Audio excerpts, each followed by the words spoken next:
Dans cet exercice, on s'intéresse à la recherche d'un PGCD de deux nombres définis à l'aide d'un paramètre n. En l'occurrence, n est un entier naturel non nul. On note A, le nombre 5n plus 1, B, le nombre 2n moins 1. Et le but de l'exercice est de déterminer, suivant les valeurs de n, quel est le PGCD de A et de B. Alors, avant de commencer, on peut avoir comme réflexe de faire une modélisation avec un tableur, par exemple. Alors ici, j'ai représenté donc les valeurs de n, entières naturelles non nulles, les valeurs de A dans la deuxième colonne, les valeurs de B dans la troisième colonne, et j'ai fait calculer le PGCD de ces deux nombres A et B par le tableur. Et donc on se rend compte que le PGCD de A et de B, dans la majeure partie des cas, il vaut 1, et de temps en temps, il vaut 7. Voilà. Et alors, on peut conjecturer qu'en fait, il vaut 7, pour n égale 4, on regarde, n égale 11, n égale 18, n égale 25, c'est-à-dire en fait, pour les valeurs de n qui sont égales à 4 plus un multiple de 7. 4 plus 7, 4 plus 2 fois 7, 4 plus 3 fois 7, etc.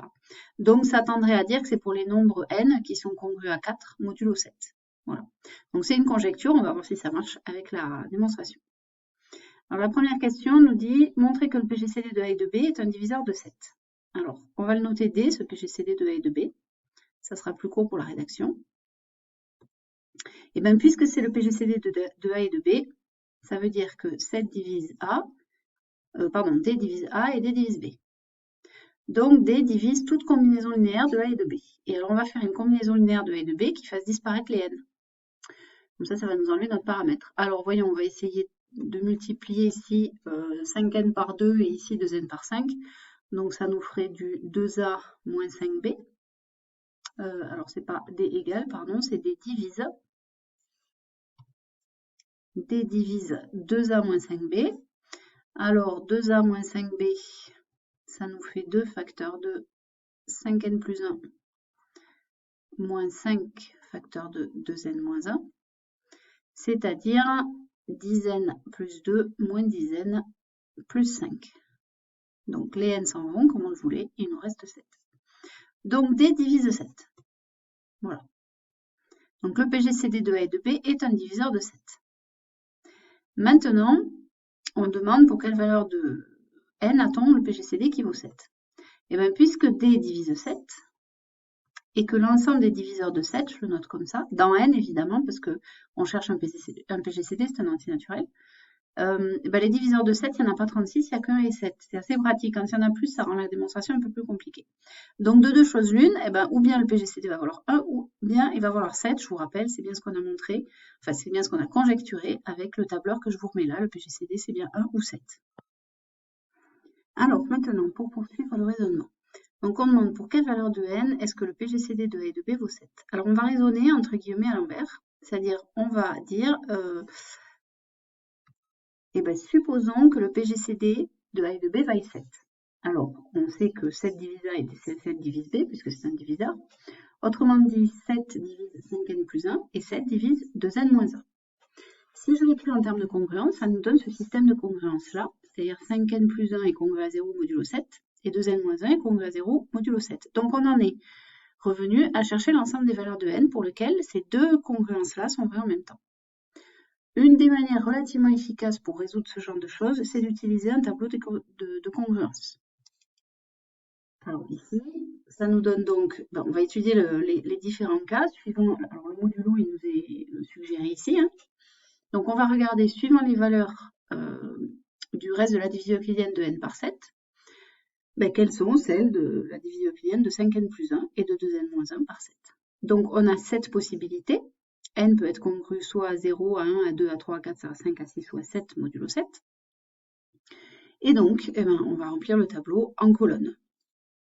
Alors, si je regarde, à quoi est-ce que 5n plus 1 est congru modulo 7 si n est congru à 0 5 fois 0 plus 1, ça fait 1. Et ici, pour 2n moins 1, 2 fois 0, ça fait 0 moins 1, ça fait moins 1. Alors, moins 1 modulo 7, on peut le laisser, mais on peut aussi rajouter 7. Comme ça, on tombe dans l'intervalle 0, 7, c'est pas plus mal. Donc, moins 1 et 6, ils sont congrus modulo 7, donc on écrit 6.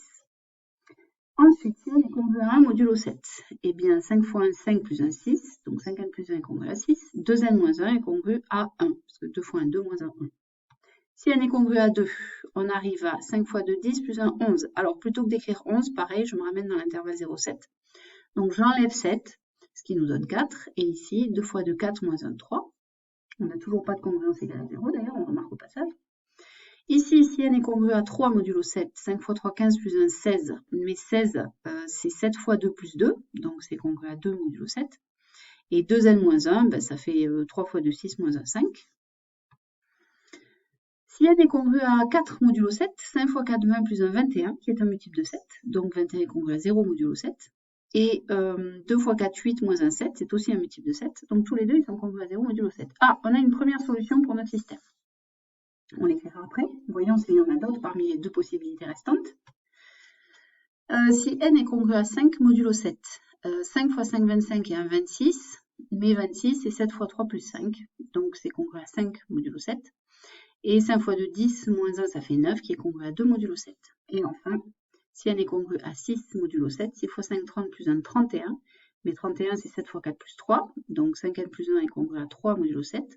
Et 2n moins 1, qui fait 8 moins 1, qui fait 12 moins 1, pardon, 11, qui est congru à 4 modulo 7. Donc si je regarde dans mon tableau, eh bien, j'ai fait ce qu'on appelle une disjonction des cas, en fait. Voilà. On a étudié tous les cas possibles pour les congruences de n modulo 7. Et on obtient comme ça l'unique possibilité, que n soit congru à 4 modulo 7. Il n'y a que ce cas-là qui nous donne que 5n plus 1 est congru à 0 modulo 7 et 2n moins 1 aussi. Donc on peut en déduire que les solutions de ce système, c'est n congru à 4 modulo 7. Donc, à la réponse à la question pour quelle valeur de n a ton PGCD qui vaut 7, eh bien, si le PGCD vaut 7, alors n est congru à 4 modulo 7. Et ça va nous permettre de plier le reste de l'exercice, puisqu'il faut en déduire ensuite, suivant les valeurs de n, le PGCD de A et de B. Alors, je vais quand même écrire la conclusion.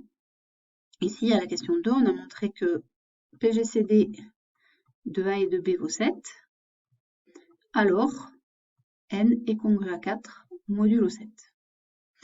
Ça, c'est notre résultat intermédiaire qui va nous permettre de terminer.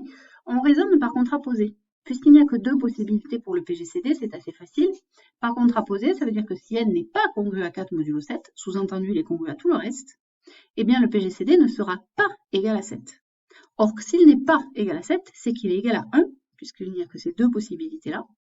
Conclusion, on peut l'écrire, si n n'est pas congru à 4 modulo 7, alors le PGCD vaut 1. Donc la réponse à la question, eh ben, ça va dépendre.